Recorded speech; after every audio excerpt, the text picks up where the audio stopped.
My name is Anshika Mangla and I am here for the event of Mornings Made in Fornace for Milan Design Week. Today we'll be talking about something very interesting, which is against minimalism again. So it's, I think, something very close to both of them. So I would just like to tell both of them to introduce themselves to our audience first, and then we will begin a very interesting tour around Fornace Curti and the installations. So Marcel, could you just tell a few words about yourself first? I'm Marcel.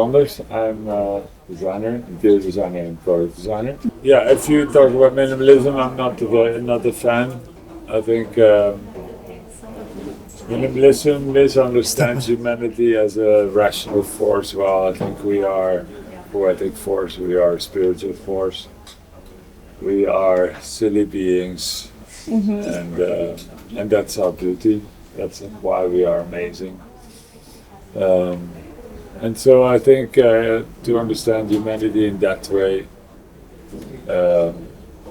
shows more respect for who we are. And now, Elena, could you tell a few words about yourself to everyone? Hi, I'm Elena Pelosi. I'm the owner of this studio, and I'm an interior design, product design, and mostly art director for different brands. I'm against minimalism, yes, because I think that minimalism is a lack of intensity, it's a lack of story, it's a lack of memories. So why are we here? We are here because this place is a lack of minimalism, you know. That's very true. So with this, I think we can begin our tour of the creative ateliers. First, I would like to invite you all to come this way. Since we are talking about minimalism, do you both think that objects which are more maximalist, which have more ornamentation, more style to them, are people less likely to discard these objects? Does it make us more responsible in that sense? What is both of your opinion in that?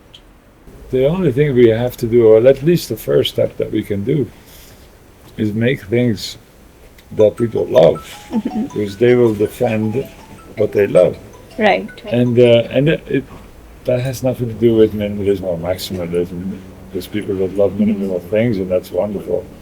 There's other people that have the need to express themselves in different ways, and that's also wonderful. So I think making things that people love is the first ecological step that we can do. In a way, functionality is only important for things we don't like. Functionality is important for things we don't love. And then things that we love, they're not so functional. Objects are meaning because you love them, Yes. not because it has a function. But maybe if I would need a washing machine in my home, I would like that I love that machine instead of just having it. The point is you want your dishes clean. I think so. And if you can get your dishes clean without a washing machine, you will never buy a washing machine. I cover I it. think about it more. I usually cover it.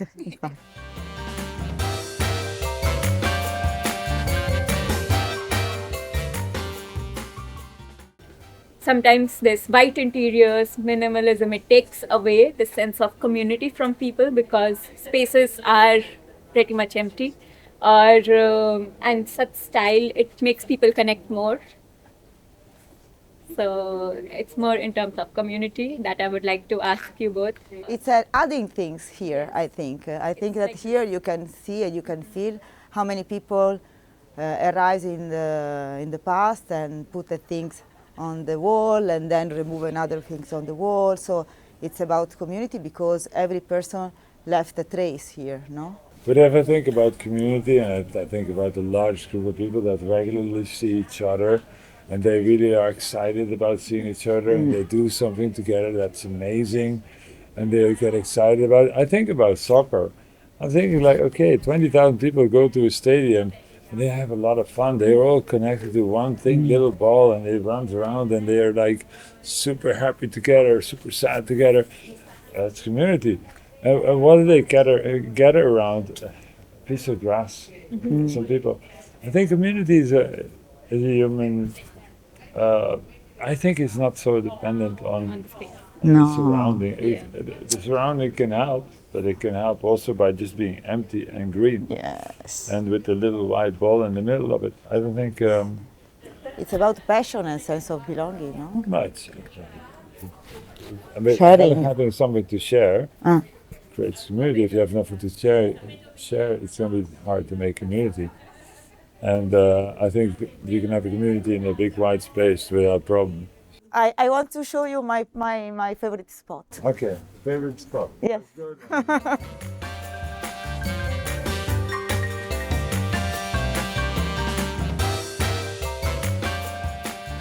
And this is another spot that I like so much during the day.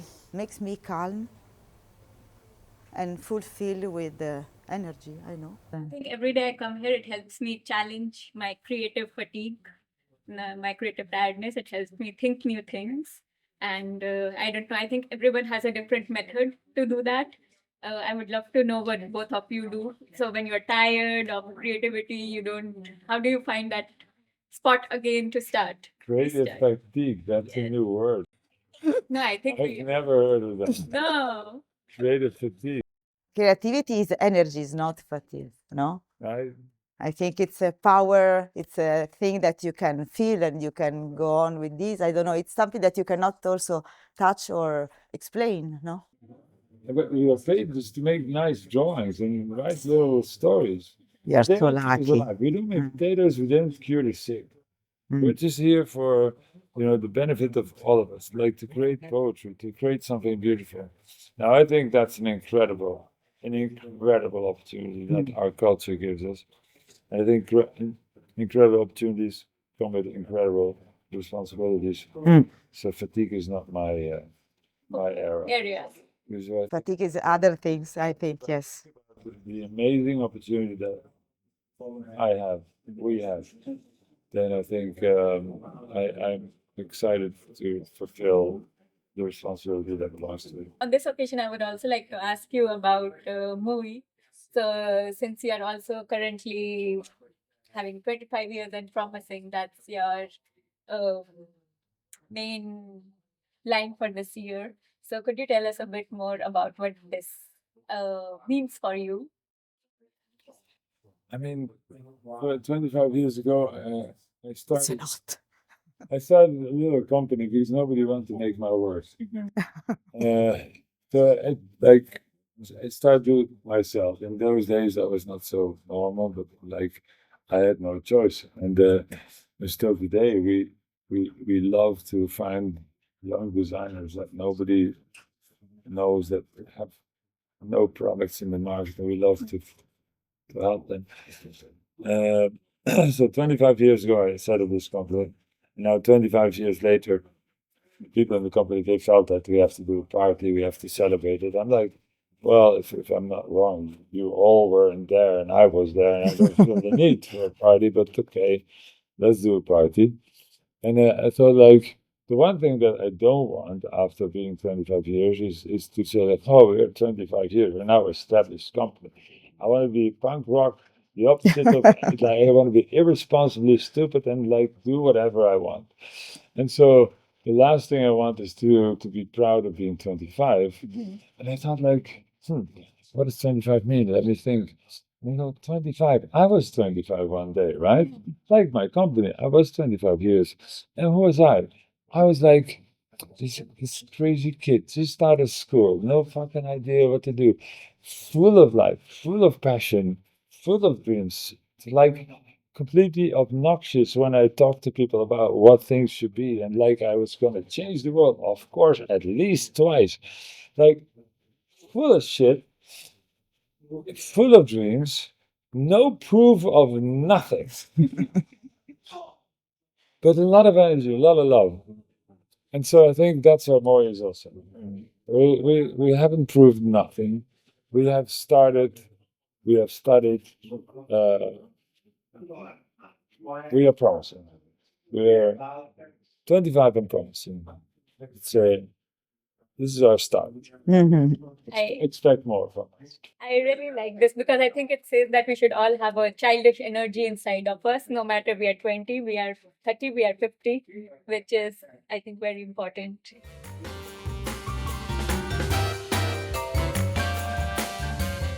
Maybe someone in the audience has questions about. Yes, for Ah. sure.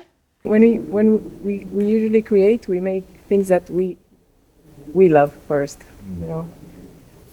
And how do we know if others could love them too, or is it's not important? Because if we love them, we can convey this. A good gift celebrates the relationship. That's why it's relevant. Celebrate you, celebrate me, celebrate the relationship. That's the gift. Now, I don't give gifts to the world every day, but in a way, the things that I make are my gift to the world. And I don't know the world personally, but I love them like I love you. And I do think that I'm able to see the world. And I won't see everybody, but people that I want to see. I mean, as soon as you feel that I've seen you, then you know it's your gift, right?